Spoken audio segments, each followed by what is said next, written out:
तो next topic है constructor calls in C sharp. तो ये चैप्टर समझने के लिए आपको कंस्ट्रक्टर क्या है ये पता होना चाहिए।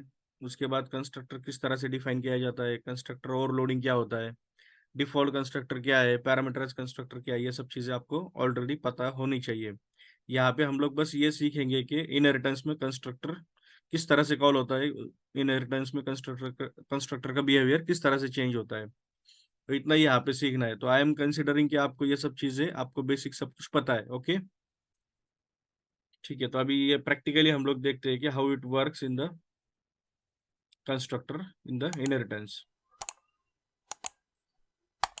तो एक नया प्रोजेक्ट ऐड कर रहा हूँ मैं।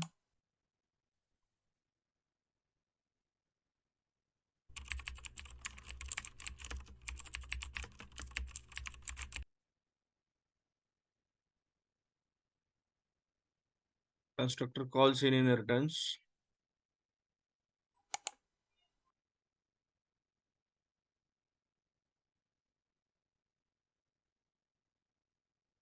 आपको ऑलरेडी पता है जो कंस्ट्रक्टर का नाम है और जो क्लास का नाम है वो सेम होता है, राइट। जैसे मेरा एक क्लास है, बेस क्लास। ओके, इसके अंदर मैंने एक कंस्ट्रक्टर डिफाइन किया है, public constructor name and bracket and curly bracket, right. So this is default constructor.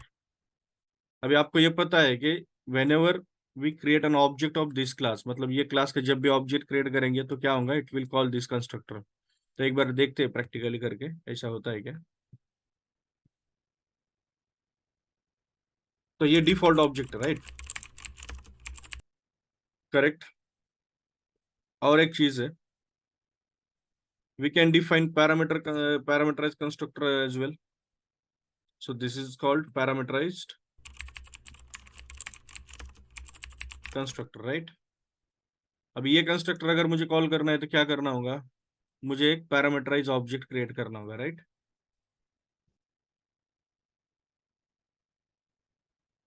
और यहाँ से पैरामीटर पास करना होगा, जैसे आईडी इंटीजर वैल्यू है इसलिए मैंने 10 पास किया। So this is parameterize object.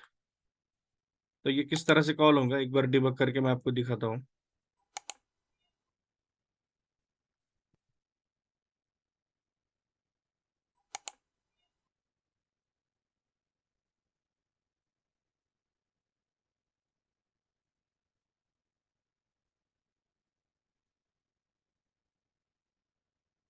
सबसे पहले क्या होगा, यहाँ पे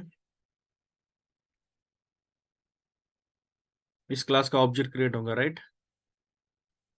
फिर जैसे ऑब्जेक्ट क्रिएट होगा तो ये क्या करेगा, डिफॉल्ट कंस्ट्रक्टर कॉल कर देगा, करेक्ट।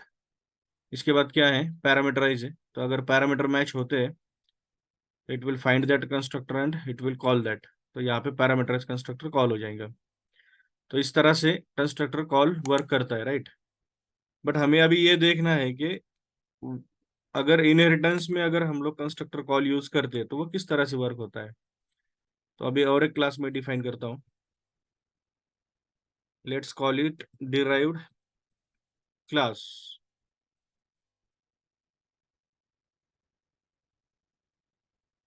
ठीक है, तो यहाँ पे एक डिराइव्ड क्लास डिफाइन किया है और इसमें मैं ये बेस क्लास क्या कर रहा हूँ, इनहेरिट कर रहा हूँ। ओके,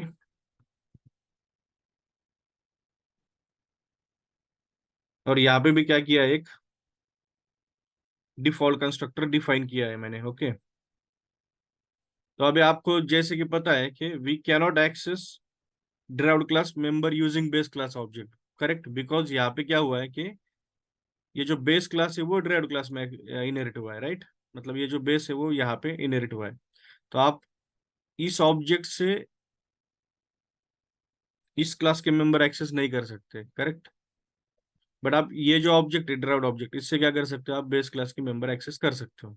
ठीक है, तो अभी भी अगर मैं प्रोग्राम एग्जीक्यूट करूंगा, एक बार फिर से एग्जीक्यूट करते हैं तो सेम प्रोसेस होगी, क्योंकि जो ऑब्जेक्ट है वो बेस क्लास का है तो वो क्या करेंगे, बेस क्लास के कंस्ट्रक्टर कॉल करेंगे, राइट। दोनों भी केस में। ठीक है। अभी अगर अगर मैं डिराइव्ड क्लास का ऑब्जेक्ट क्रिएट करता हूँ तो क्या होगा ये मुझे देखना है। तो अभी ड्राइव्ड क्लास का एक डिफॉल्ट ऑब्जेक्ट क्रिएट किया है मैंने। सो ये डिफॉल्ट ऑब्जेक्ट है, राइट। तो यहाँ पे भी एक डिबगर लगाया हुआ है, और ये अभी के लिए ऊपर के दो का बिहेवियर पता है, इसलिए मैं ये अभी कमेंट कर रहा हूँ अभी के लिए। और फिर से अभी रन करके देखते हैं क्या होता है। तो अभी यहाँ पे क्या होगा, सबसे पहले ये थोड़ा सा डिबगर ऊपर लगा तो यहाँ पे ये लाइन पे है ना। सबसे पहले क्या होगा कि ड्राइव्ड क्लास का ऑब्जेक्ट क्रिएट होगा। तो यहाँ पे जो कर्सर है, मतलब जो अपना प्रोग्राम एग्जीक्यूशन है, वो ड्राइव्ड क्लास के कंस्ट्रक्टर पे आएगा यहाँ पे, राइट। बट यहाँ पे उसे पता चला कि यहाँ पे ये जो ड्राइव्ड क्लास है, तो इसमें क्या हुआ है कि एक बेस क्लास इनहेरिट हुआ है, करेक्ट। तो इसलिए सबसे पहले क्या होगा कि बेस क्लास का ऑब्जेक्ट क्रिएट होगा, इसलिए क्या होगा, बेस क्लास का डिफॉल्ट कंस्ट्रक्टर कॉल होगा। मतलब जैसे ही यहाँ पे ड्राइव्ड क्लास कॉल हुआ, कंस्ट्रक्टर कॉल हुआ, तो यहाँ पे बेस क्लास भी लोड हो गया। तो बेस क्लास लोड होने के बाद सीएलआर ने इंटरनली क्या किया, CLR created an object of this class internally. मतलब यहाँ पे इस क्लास का ऑब्जेक्ट क्रिएट हुआ, डिफॉल्ट ऑब्जेक्ट। तो फिर वो ऑब्जेक्ट क्रिएट होने के बाद क्या हुआ, यहाँ पे बाय डिफॉल्ट जो पहले क्या हुआ कि बेस क्लास का डिफॉल्ट कंस्ट्रक्टर कॉल हो गया, उसके बाद ड्राइव्ड क्लास का डिफॉल्ट कंस्ट्रक्टर कॉल हुआ। ओके, तो इस तरह से ये वर्क होगा। ओके, समझ रहे हो।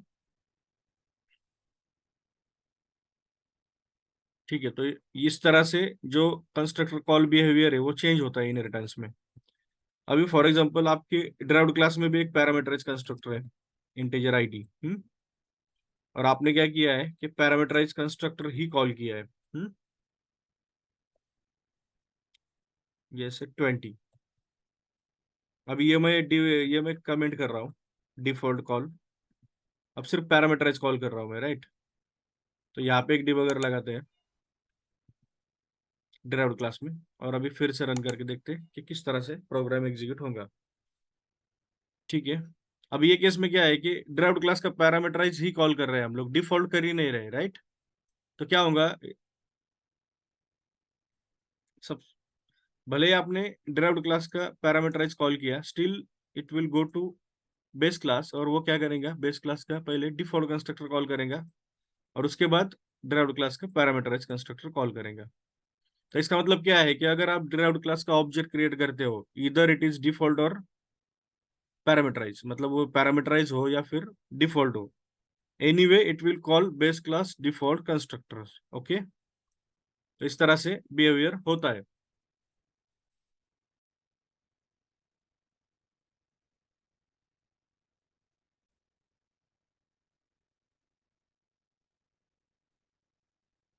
ओके, तो यहाँ पे और एक केस है। फॉर एग्जांपल आपको क्या करना है कि ये जो ड्राइव्ड क्लास है, इस क्लास का ऑब्जेक्ट यूज करके आपको क्या करना है, बेस क्लास का पैरामीटराइज कंस्ट्रक्टर कॉल करना है। अब तक हमने क्या देखा है कि आप ड्राइव्ड क्लास का अगर ऑब्जेक्ट क्रिएट करते हो, या वो या तो डिफॉल्ट है या फिर पैरामीटराइज है, तो still it will call base class default constructor, right. But अगर मुझे पैरामीटराइज कॉल करना है तो ये कैसे पॉसिबल होगा।